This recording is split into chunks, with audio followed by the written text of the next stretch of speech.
আকাশ মেঘলা করলে এবং কি বৃষ্টি যখন আসে তখন কিন্তু আমরা মোটামুটি সবাই কবি হয়ে যাই।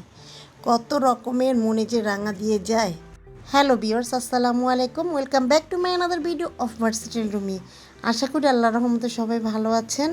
আজকে যে রেসিপিটি নিয়ে এসেছি সেটা হয়তো দেখে বুঝতে পেরেছেন। প্রথমে যা করছি, 1.5 কাপ পরিমাণের মতো মসুরের এবং কি মুগের ডাল মিলিয়ে নিয়ে নিচ্ছি, আর চাল নিয়ে নিচ্ছি পোলার চাল 2 কাপ পরিমাণের মতো, মেজারমেন্টের কাপ অনুযায়ী। তো এটা ধুয়ে পানিতে ভিজিয়ে রেখেছি। এরপরে যা করছি, একটা চিকেন নিয়ে নিয়েছি। তো এরকম আমি আমার পছন্দ অনুযায়ী পিস করে নিয়েছি, আপনারা আপনাদের পছন্দ অনুযায়ী নিতে পারেন।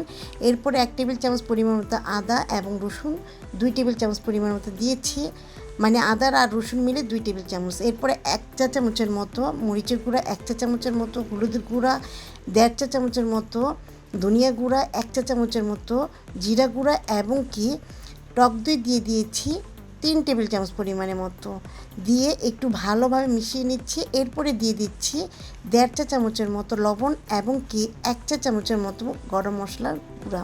এটা কিন্তু সম্পূর্ণ আমার হোমমেড মশলা।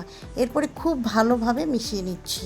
তো ম্যারিনেট করা চিকেনটা এক পাশে রেখে দিয়ে চুলা একটি প্যান বসিয়ে দিচ্ছি। এখানে যেহেতু আমি এই প্যানের মধ্যেই রাইসটা তৈরি করে নিব, এখানে দিয়ে দিচ্ছি আধা কাপ পরিমাণের মতো সরষের তেল, কেউ ইচ্ছে করলে রেগুলার তেলও দিতে পারেন।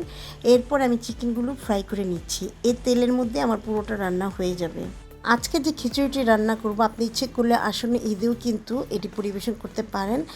আর চিকেন সহকারে আলু দিয়ে কিভাবে ঝটপটভাবে খিচুড়িটি রান্না করা যায় সেটা আপনাদের সাথে শেয়ার করব। আর খেতে কিন্তু অসাধারণ হয়েছে, বাসা অবশ্যই এটা ট্রাই করে দেখবেন। যে কোনো গেস্ট এবং কি বিশেষ দিনেও কিন্তু আপনি এটি তৈরি করে নিতে পারেন। এরপর যখন চিকেনগুলো ভাজা হয়ে যাবে, এপিট উপিট করে তারপর এটা তুলে নিচ্ছি। দারচিনি, এলাচ, ওই তেলের মধ্যে তেজপাতা দিয়ে দিচ্ছি, আর 1 কাপ পরিমাণের মতো পেঁয়াজ দিয়ে দিচ্ছি, কুচানো পেঁয়াজ। যখন হালকা লাল ভাজা হয়ে যাবে একটু, তখন দিয়ে দিচ্ছি আলু সিদ্ধ করে রেখেছিলাম, 1 বাটি পরিমাণ মতো টমেটো, আর লবণ দিয়ে দিচ্ছি 1.5 চা চামচের মতো, ধনিয়া গুঁড়া দিয়ে দিচ্ছি 1.5 চা চামচের মতো, মরিচের গুঁড়া দিয়ে দিচ্ছি 1 চা চামচের মতো, আর গরম মশলা গুঁড়া 1 চা চামচের মতো দিয়ে দিচ্ছি। এরপরে দিয়ে দিচ্ছি হলুদের গুঁড়া 1/2 চা চামচের মতো, জিরা গুঁড়ো দিয়ে দিচ্ছি 1/2 চা চামচের মতো, দিয়ে একটু ভালোভাবে নেড়ে চেড়ে নিচ্ছি। আর যে মশলা মাখিয়ে রেখেছিলাম চিকেনটা, সেই চিকেনের মশলাটুকু এখানে দিয়ে দিচ্ছি। 1 চা চামচের মতো আদা রসুনের পেস্ট দিয়ে দিচ্ছি। এরপর ভিজে রাখা চালটা দিয়ে দিচ্ছি। দিয়ে দেওয়ার পরে খুব ভালোভাবে নেড়ে চেড়ে নিচ্ছি। এরপরে একটু কষিয়ে নিচ্ছি। ভালোভাবে কষানো হয়ে গেলে সবসময় মেজারমেন্টটা ঠিক রেখে কিন্তু পোলাও খিচুড়ি রান্না করতে হবে। যেহেতু এখানে 2 কাপ চাল, 1.5 কাপ ডাল, মোট 3.5 কাপ, সেই জন্য আমি এখানে পানি দিচ্ছি 5 কাপ। বেশি পানি দিয়ে দিলে, মানে 6 কাপ যদি আমি পানি দিই তাহলে কিন্তু নরম হয়ে যাবে আর ভুনা হবে না খিচুড়িটা। তো আমি যেহেতু ভুনা করব, সেই জন্য পানির পরিমাণটা একটু কমিয়ে দিয়েছি।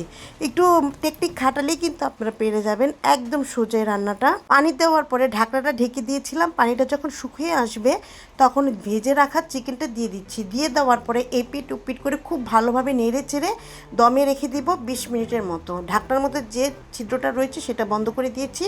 এরপরে কাঁচামরিচ দিয়ে দিচ্ছি। দিয়ে দেওয়ার পরে আবার ঢাকনাতে ঢেকে 10 মিনিটের মতো দমে রেখে দিচ্ছি। ব্যাস, রান্না শেষ। আজ এ পর্যন্ত। সবাই ভালো থাকুন, ধন্যবাদ।